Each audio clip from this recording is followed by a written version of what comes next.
Cyberpunk 2077 has had an incredible redemption arc since it first released in December 2020. For so long, it was destined to fall into the same category as other failed releases throughout history, due to the promises that CD Projekt Red failed to deliver on, plus numerous game-breaking bugs.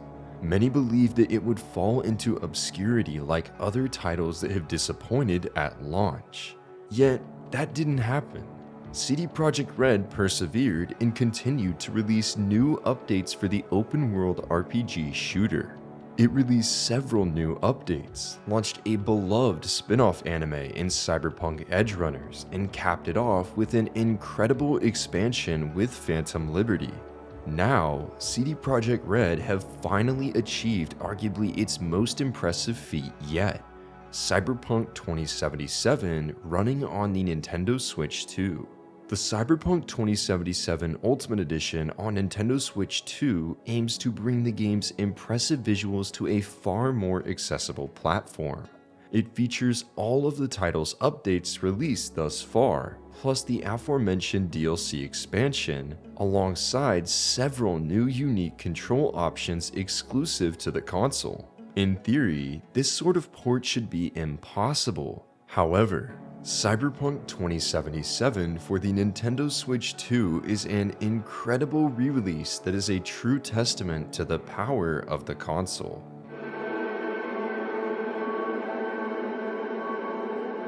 When the port of Cyberpunk 2077 for the Nintendo Switch 2 was first announced, I was admittedly skeptical at the prospect of CD Projekt Red adapting the game's visuals for a console just not as powerful as the PlayStation 5, Xbox Series X and S, or most PCs. Sure, the docked version supported 4K, but this version could only go up to 40 FPS, even on performance mode. How would it look?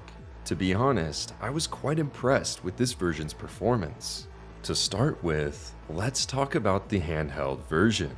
I fully expected this to be the less technically impressive version with numerous frame drops, visual stutters, and everything in between. These problems were certainly present, and it doesn't really have the same level of impressive fidelity as other versions.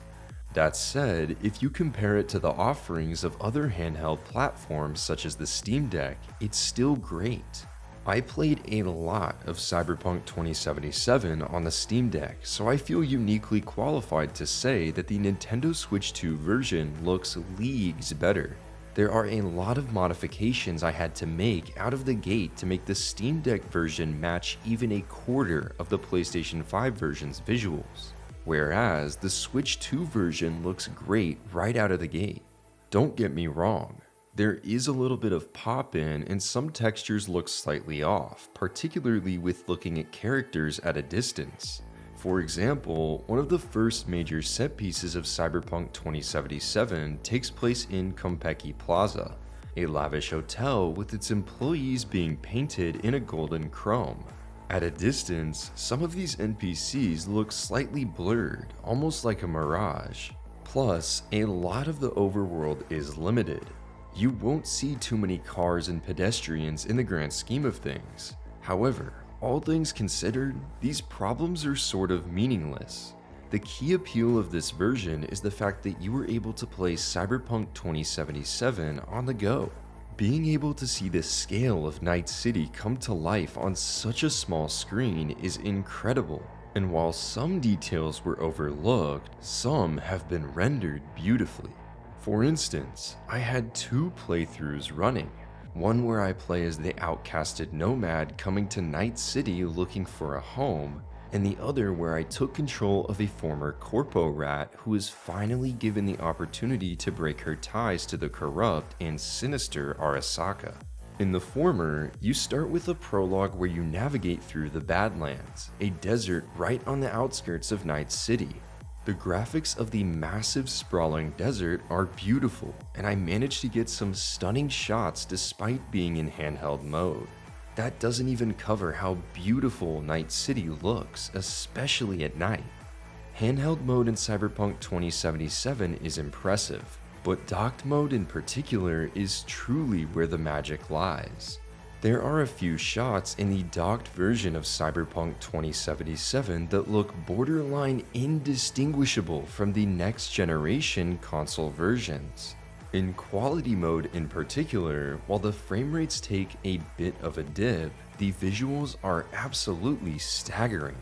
Those aforementioned shots in the Badlands where you can see the sun starting to set, or the neon lights of Night City illuminating the night, all hit exactly the same as it did when the game first came out 5 years ago. As far as I'm concerned, CD Projekt Red have created magic. I have no idea how the developers managed to port a game as massive as Cyberpunk with very few compromises, no stuttering, and no crashing on only 64 gigabytes. There are still some glitches. I did see a car fall from the sky at one point, but similarly to the problems with certain textures at a distance, these issues were negligible.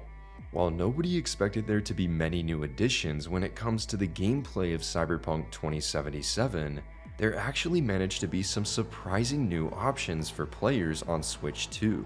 That being said though, I'd say these new options are really where some of the problems lie with this otherwise impressive port.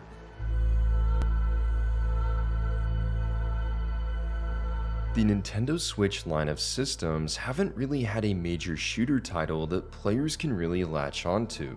The only real exception is Splatoon, but that is a very different kind of game compared to Cyberpunk 2077. How do you make a game designed for mouse and keyboard or a very specific form of controller work on a handheld console or Nintendo's own brand of Joy-Cons and Pro controllers? For the most part, I really enjoy the options that CD Projekt Red managed to implement. For starters, there's gyro controls. I've personally never been a fan of gyroscopic controls in games like Splatoon, but I think the use of it here in Cyberpunk is quite well executed. These will help you to make more precise adjustments to your aim while zooming in on a scope, or you can use it for all of your camera controls. It's a good option if you're more used to that style from other games on the original Nintendo Switch. There's also motion patterns where you can gesture in a specific way to execute certain commands. This was harder to figure out, mainly due to the fact that it's locked behind an optional tutorial. It's a far more situational option for people who want to really add more immersion to the overall experience. But it's not one that I really found too much enjoyment with, unfortunately. I think my favorite control style was the touchscreen. It's very simple. You can tap the map icon on the screen to access the menu and navigate the menu using the touchpad. It feels nice and isn't too much of a pain moving your fingers from the joystick to the screen. Cyberpunk 2077 also supports the Nintendo Switch 2's mouse controls, and this was by far one of the more impressive options. It takes some getting used to, especially if you're not too used to that style of gaming, but I'd be lying if I said it didn't feel natural. It is kind of frustrating that the button to interact with an object is still relegated to A and B rather than the SL and SR buttons in mouse mode. As such, it means you have to constantly maneuver your thumb into an uncomfortable position if you want to open a door or select a dialogue option. Overall though, the moment-to-moment gameplay of Cyberpunk 2077 has been adapted really well into the Switch 2, from the RPG mechanics to even the driving, all except for one key portion: shooting. Something about the shooting in Cyberpunk 2077 feels off, especially with the basic controller settings. I have constantly tried to fiddle around with the sensitivity settings, but for the life of me, I cannot find a way to aim consistently well in this version of the game.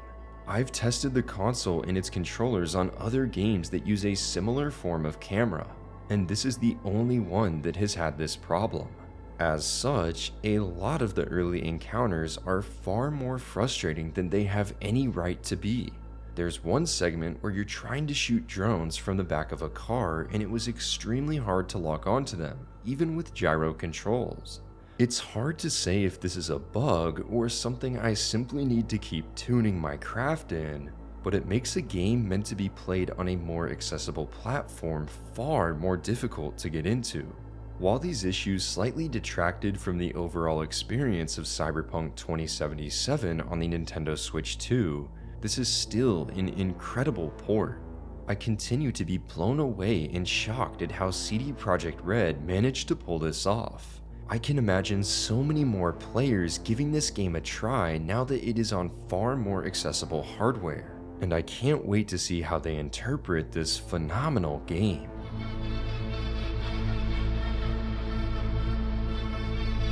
It wouldn't be an exaggeration to say that Cyberpunk 2077 is one of my favorite games ever. Yes, there were obvious problems when it released that could not be overlooked, but the moment-to-moment gameplay and rich narrative were enough to keep me engaged from beginning to end. Ever since Phantom Liberty released, my love of the game has only grown, and I have put almost 1,000 hours into Cyberpunk 2077 across multiple platforms. When it was announced for the Switch 2, I knew that I was still going to love it, even in this new format. I am so thrilled to say that I was proven right. There are a few issues here and there, for sure. Some of the visuals on handheld are subject to pop-in, the limited frame rate is a bit of a bummer, and it's often really frustrating to navigate the shooting controls in the gameplay. The fact you can play Cyberpunk on handheld at a level of fidelity I didn't think was even possible is impressive on its own, and is enough to make these issues borderline meaningless. Further, the fact that CD Projekt Red managed to cram in new controller options and adapt such a massive game into a physical cartridge that doesn't require a game keycard makes this a game that is certainly worth the $70 price point. This isn't even taking into consideration Cyberpunk 2077 itself, which still manages to strike a chord with players due to its beautiful story, charming characters, and heartbreaking themes. Cyberpunk 2077 for the Nintendo Switch 2 has given me more appreciation for a title that I already adore. I cannot wait to sink in so many more hours as I unravel the many stories of Night City.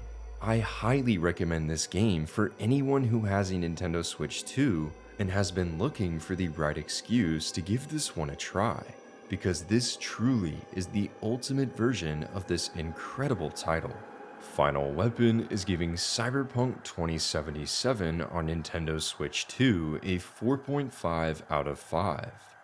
Thanks so much for watching this Nintendo Switch 2 review, and be sure to stick around as we've got plenty more in the works this summer. We'll catch you next time.